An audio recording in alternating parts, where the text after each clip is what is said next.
Good evening, friends and colleagues.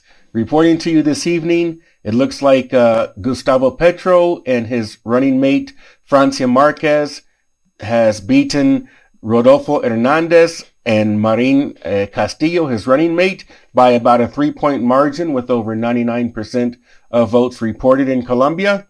That makes Petro Colombia's first in modern history, at least, what we would call a far-left president being elected.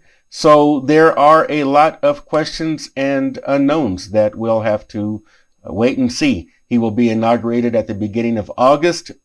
The presidency will be handed over to him by outgoing President Duque. Let's look at why this might have happened. Obviously, it happened because the voters preferred Petro. His base was energized and motivated, and they ran a campaign, a very aggressive campaign. But you can also say that to some degree, even though they are political and ideological enemies, Duque and his political godfather, Alvaro Uribe, played a positive role in getting Petro elected, which is kind of the opposite result of what they wanted to do. Duque has had a 4-year presidency where he has largely been seen as more comfortable at diplomatic cocktail receptions abroad rather than dealing with issues at home. Crime has been rising. The insurgencies are rising. There was a lot of hope after the 2016 peace accords negotiated by the previous president, Juan Manuel Santos, that Duque has purposefully, you could say, I think, without arising much controversy, dragged his feet on implementing with the former FARC rebels. The FARC rebels came out, they themselves are extremely unpopular politically, but they've even come out in support of Petro. Duque is a president who has spent a large part of his career not in Bogota, not running a regional city in Colombia, but in the diplomatic salons of Washington, D.C., where he held several posts in multilateral organizations, and really has not connected at all with the people. His traditional power base, the Uribe's party, they're called the Uribistas, the Centro Democrático, even they are dissatisfied with him. They don't see him as being hardline enough. Pretty much everybody outside of the Centro Democrático has seen him as really not managing domestic affairs very well. He seems to be most interested and most comfortable when he's abroad in the company of diplomatic corps. He probably would have made a good chancellor, like they say, or foreign minister. But he is extremely unpopular right now. He has, I think, less than a 30% approval rating. And even though Rodolfo Hernandez is not from Uribe's camp, he is not from Duque's camp, the Petro campaign did a successful job as painting him as not only, or if not one of the Uribistas, one of the more of the same. Even though Hernandez was, you could make a legitimate claim that he's a political outsider. He did hold a partial term. He resigned early as the mayor of Bucaramanga, but he's been a successful real estate developer. Anyway, the Petristas, or the Petro supporters, who probably make up a large minority, the largest single block of the minority in Colombia, but more of a plurality. They have more adherents, not a majority, but they have more than any other political faction that you see in Colombia. Petro has been able to galvanize people from the non-political, who are just frustrated with things right now, to the moderate left, the academics, people like that, to the far left and the militant left. So that's where we are right now. We're going to see what happens next, which is one of my favorite questions whenever I'm discussing civics or history or current events or politics. What happens next? So we have several serious questions. The first one, and I think that this is very important, Colombia, for the most part, has a stable government. It hasn't had a serious non-democratic events since, I think, the early 70s. They've had free and fair elections for the most part, even though there's a lot of corruption. You have a lot of things like vote buying that takes place, especially in some of the rural areas. But still, there's an interesting question that has to be asked. It's a little bit delicate, but how will Gustavo Petro be received by the police and military establishment? In Colombia, both the police and the military fall under the Ministry of Defense. The police force is national. You have some local things like transportation police and tourist oriented police, but the national police force is under the Ministry of Defense, even though there have been moves to reform that and to restructure it. That's currently the case. Now, Gustavo Petro is a former member of the M19 revolutionary group. And while he was serving time for harboring arms, the group took hostages in the Dominican embassy back in the 80s. They attacked, and this was a deadly attack. They attacked the ministry, the Palacio de Justicia, the headquarters, if you will, of the Colombian prosecutorial corps, if you will. It would be like the Department of Justice in the United States. That led to several fatalities, and there are quite a few people alive today, members of the police, members of the military, who are not so keen on reporting to a member of a group that, even though the group is now defunct, they saw as an enemy, as a combatant. So it will be important to see how both the military and the police, for their part, agree to take orders from Gustavo Petro as the president and to maintain that institutionality. And it will also be key to see how Petro himself deals with the military and the police. He has a reputation for being pontifical. Some might say pompous or high-handed. I lived in Bogota when he was the mayor there, and he wasn't known as being the most jovial of people, but even still, not that that's what is required to correctly deal with the defense forces, but this is going to be a key thing to keep an eye on as we go forward in the coming months. The mining in the petroleum sector, Gustavo Petro has said that he wants to halt petroleum exploration. He's been very explicit about this. He is not a friend of the mining sector. He wants to re-examine, and he has made statements that he wishes to nationalize or restructure, if you will, the mining assets and mining titles. So that brings a lot of uncertainty to the mining sector and to the petroleum sector. It's important to note that Colombia depends on those sectors, especially the energy sector, for a large part of its hard currency. Colombia owns Ecopetrol, which is the state-controlled petroleum company. It's about 80% state-controlled. 20% of the shares of Ecopetrol float on the I think they're in the New York Stock Exchange. They trade under the symbol EC. And it will be interesting to see who Petro, as the chairman of the board, as he will be of Ecopetrol, appoints as the new head. Felipe Bayón, I think, is the current CEO of Ecopetrol. And who Petro will choose to implement his vision and his policies.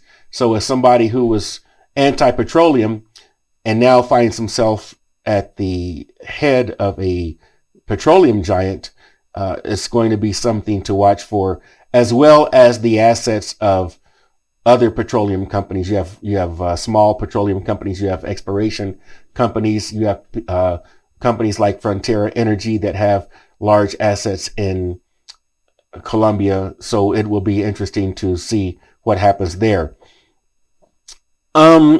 Diplomacy. So Colombia has been, for quite a while, you could argue, the United States' closest ally in Latin America. The U.S. does more trade with Mexico, I think, but it's going to be interesting to see not just how Petro handles relationships with the United States, but also how the United States handles relationships with Gustavo Petro. Ivan Duque, the outgoing president, his Centro Democrático Party, several members of it, were very vocal in campaigning for Donald Trump, interfering in the U.S. elections, not doing anything necessarily illegal, but they were very vocal in their support and their desire for Trump to win the last U.S. election. Biden came in, did not forget that, and so the relationships between Biden and Ivan Duque, you can't really say that they've been in crisis, but the Biden administration is aware of Duque's political allies and the stance of his Centro Democrático Party, even though it was not an official stance. People are very aware of that. Now, what happens? Where does Petro go? Does Petro move to, he was a friend of Hugo Chavez. You can expect relationships with Venezuela to improve. How much is kind of hard to say. Even Rodolfo Hernandez said that he would reestablish diplomatic relationships with Venezuela. But how far does Petro go? Does he cozy up to Daniel Ortega, who has turned Nicaragua into a dictatorship? What happens with Cuba? And even though there's not a lot that Cuba could offer Colombia or Nicaragua for that matter, what about China? That's a big wild card. China, of course, has designs on strategic designs on Latin America, and they already have strong business relationships in Colombia and throughout the region. I believe they're building they have the contract to build the metro system in Bogota. However, Petro has made statements that make him something of a nationalist and that he wants less interference in Colombia from anywhere. However, if we move on to fiscal and monetary policy, he has very much come out and said that he wants to print money to fund his social ambitions. Now, you can print money, you can borrow money. A lot of people, if we look at what happened in Argentina, going back to the Peronists, through more modern times with the Kirchners, they do a combination of both. They've borrowed money to the point they could no longer pay it back, to basically buy political support through social programs that it seems that certain sectors in the Argentine populace have become quite addicted to and now demand.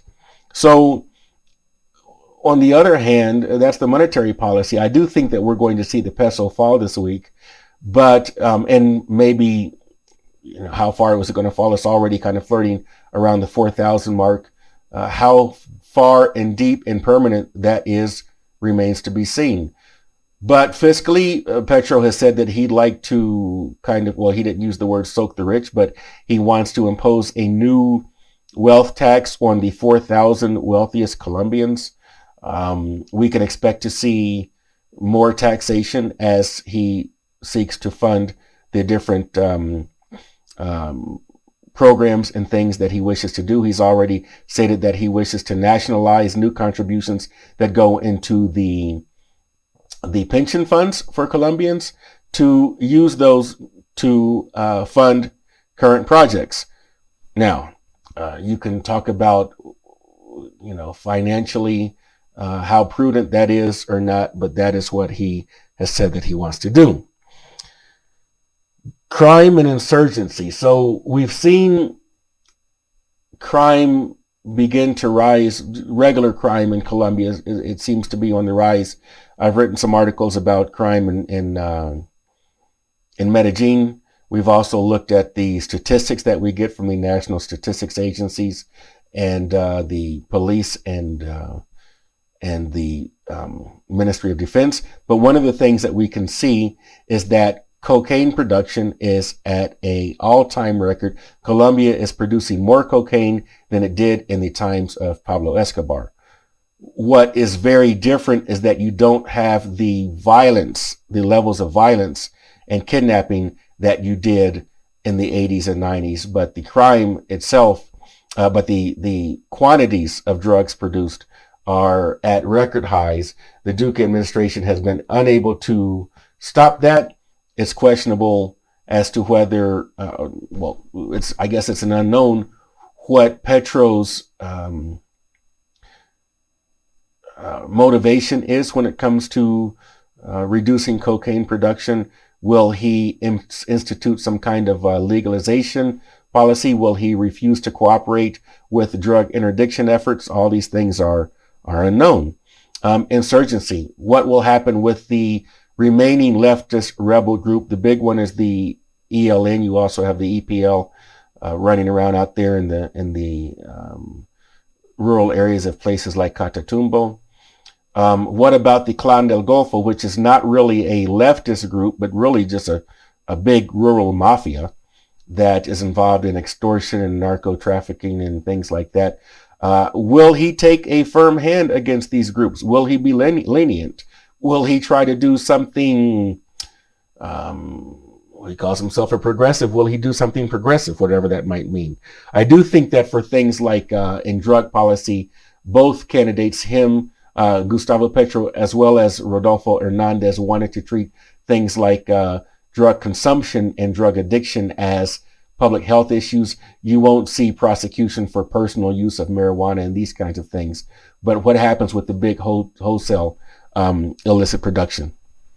Another area we have to look at is the social issues. Colombia is a deeply divided country, but it's not like a clean right or left thing. It's kind of a multipolar thing. You have your traditional people that could fit into a social conservative bloc. You have people that are victims of the FARC and the ELN and other rebel groups, even Petro's own M19 group that hasn't existed for quite some time. You also have people that are victims of the paramilitaries, the Paracos. There are different groups there. The AGC, the Autodefensas, the Clan del Golfo, you can argue has a heritage in some of those groups. And Petros kind of painted himself as a class warrior along the Marxist lines of class struggle. And a lot of his support comes from people who are low income and feel disenfranchised. So Petro has made a career of really being a class warrior.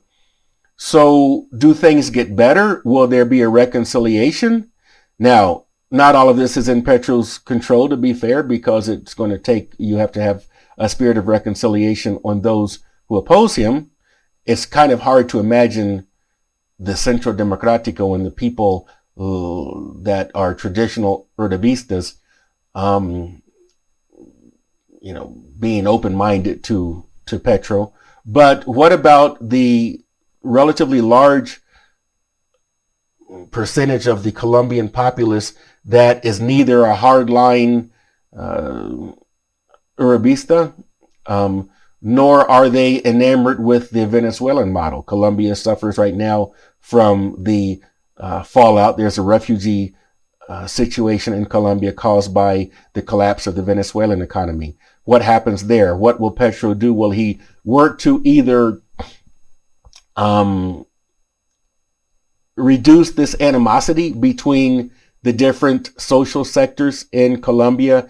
His running mate, who is now the vice president-elect, Francia Marquez, has been a social leader, activist against things like, I guess you can argue if she's anti-mining or not, but at least abuses in mining, which of course do exist, things like pollutions and things like mining operators not maintaining the best relationships with the local communities, and in some cases having a heavy-handed approach. So will he take a strident tone and rally his base as an aggrieved class against the, I don't even like these, class warfare terms, but business class or people that are outside of the lower incomes or disenfranchised parts? There's a lot that needs to be done. And to be fair, I don't think that Duque has done a very good job of outreach, of improving the situation. There's lots of cities here in Colombia, cities, towns and places that you cannot reach by road. You have to take a boat or in some places only a boat or maybe a plane. If you go to the Pacific coast, if you go to Chocó, which is a department in Colombia, like a department's like a state or a province, there are areas where you can't, there are no roads. You can't drive to Nuquí. Nuquí is a town in Chocó. There's lots of places like that on the Colombia's Pacific coast, in the areas in southwest Colombia where Francia Marquez is from. They are neglected. They've been neglected. They've been neglected throughout the entirety of Colombian history. Duque did not change that. It would be very difficult to argue that he had that kind of social inclusion as a priority. Now, Petros run on that. Will he deliver? We'll see. Will he deliver in an inclusive way? And here's an interesting thing, because you can kind of say you're inclusive and you're a class warrior and you want to raise up the conditions of the most disadvantaged Colombians, places like Chocó, places like La Guajira, the peninsula on the border with Venezuela on the Atlantic coast, which suffers from malnutrition, criminality, all kinds of problems. What happens in places like the Amazon region, where you have a lot of deforestation? There have been some law enforcement efforts in the past several years to combat that. You could make a good argument that it has not been a priority and that there has not been enough. How will that change? So it will be interesting to see what happens with the social tensions that exist in Colombia, and if the incoming president will, one, if he will try to reduce them, or if he will use them to his advantage and kind of continue to paint himself as a class warrior, or if he works to try to reduce this us versus them divisiveness that is very strong in certain parts of Colombia. One of my favorite questions, as I mentioned earlier, is simply, and then what happens? So there are a lot of unknowns. Things can go into a worst case scenario, I think. And I think that's the nightmare of a lot of Colombians. I think that this is a nightmare of a lot of people in the geopolitical milieu, depending upon what, because there are people there who are on the, maybe on the left. There are people there who are on the right. There are people there who are revolutionary. There are people who are progressive. There are people who are conservative. There are people who are reactionary. So I think that a best case scenario would be something like a José Mujica, who was the president of Uruguay. Mujica was a former revolutionary. I think he was with a group called the Tupamaros. I don't know a whole lot about them. The Southern Cone is not my area of expertise, but Mujica had served some time in jail, became president. Everybody kind of thought that the world was going to end. We've got this leftist president, but he actually, by pretty much all accounts, did a splendid job, was very progressive. He was, I think, he made Uruguay the first country in the Americas, I believe, to legalize marijuana consumption. But he didn't turn out to be a boogeyman. He had a, by most accounts, successful term, relatively scandal-free in Uruguay, and now he's an elder statesman. On the other hand, we can have a Daniel Ortega. I was an electoral observer in Nicaragua, I think in 2001 or 2002, when Enrique Bolaños beat Ortega. Ortega had been running. It was interesting because I saw how Ortega was trying to remake himself. I was there on the ground, and he was wearing these pink polo shirts and trying to say, oh, I've changed, I'm a Democrat now, and all this stuff like that. Now, what you have in a lot of cases in Latin America, you had Somoza in Nicaragua, you had Batista in Cuba. What happens? You go from bad to worse. Okay, if you could say Batista was a corrupt guy, yeah, he was. Okay, now you go to maybe worse. Somoza was a scary guy in Nicaragua, but then they went to, you could argue, something worse, or maybe about just the same, because Somoza was really bad. The point is that they did not liberate themselves in any sense of a civic sense of the word. And now Ortega got elected by people who said, well, he's not like that anymore. Either that or they don't remember, he changed, or whatever the case might be. They went from, and now they've got a dictatorship where it's illegal to, it's a full-blown dictatorship in Nicaragua. Does Colombia have enough institutionalism to prevent that from happening? That's a good question, because now you have a case where Petro has the presidency. He does not have the Congress, and he does not so far have the mechanisms of the courts. Venezuela, you had a case, of course, where you had a Chavez was democratically elected, and you had kind of a protest vote. Things have to change. We're tired of the same stuff, which is sort of what you have here in Colombia. But of course, there you have kind of a worst case scenario, right? Things got really bad, not really quickly. It took over a decade, but things slowly declined in Venezuela. Chavez quickly took control of the courts and the mechanisms of basically eroded or dissolved institutionality so that he could control all levers of governments. There were no more checks and balances. Of course, he died, and then you have Maduro.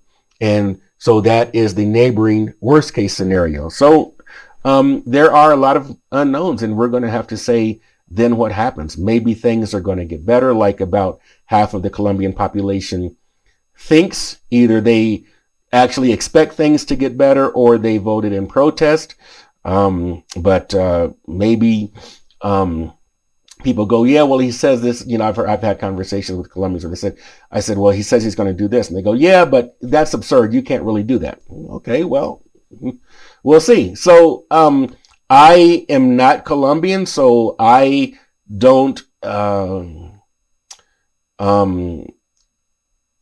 really want to take one position or another. We all have our own worldview. We all have our own, I think the sociologists call it implicit biases or things like that. But still, I think that it's important as a journalist or somebody who plays one on the internet to keep an open mind and really to ask the question, to present these issues, and then to see what happens next. As I mentioned in my last video, in my last podcast, that no matter who wins, who replaces Iván Duque in Casa Nariño, that we are in for 4 years of lots of drama. And that's nothing pro or against Petro. I think it is a prognostication that is based on historical evidence from seeing firsthand what his mayoralty was like when he was the mayor of Bogota, but then also more than that, the social and economic conditions here in Colombia and in the world. We're headed into it looks like we may already be in a global recession. So how does Petro handle that? What levers does he move to deal with this recession? And does it alleviate pain for the Jose six-pack average Colombian? Or does it exacerbate things? Does it strengthen the country's financial position, or does it worsen it? Does Colombia's trade position with the outside world, with its traditional allies, as well as other actors, improve, or does it worsen? What will be the situation of the Colombian farmer, the Colombian rancher, the store owner, the business owner, the foreign investor that is looking or has been considering investing in Colombia, the manufacturers that every day are exporting more and more Colombian products, and also the service sector, the contact centers, the BPOs, the firms that are exporting services from Colombia, diversifying the economy. So I go back to asking the question, what happens next? So we'll see. I'll be here, I hope, to keep you posted and to keep you updated. Thank you for your time and your attention. You know what they say on YouTube, to like and subscribe, or in the podcast world to follow and to give a 5-star rating. And thank you. Give me your comments. This has been all analysis, 90% analysis and only maybe 10% news. This time, I hope that it's usually the opposite, but I'm interested in knowing what your comments are. Have I gotten it right? Am I biased? Am I too pessimistic? Am I too optimistic? Is it the end of the world as Colombians know it? Or is it the beginning of a whole new day? Or is it more of the same? Let me know what you think. I really do want to hear from you. That's one of the reasons why at Finance Colombia, we've taken up these new communications channels or mediums, because they're more interactive, or they have the potential to be more interactive. And I want to know what you think. Thanks. Talk to you soon.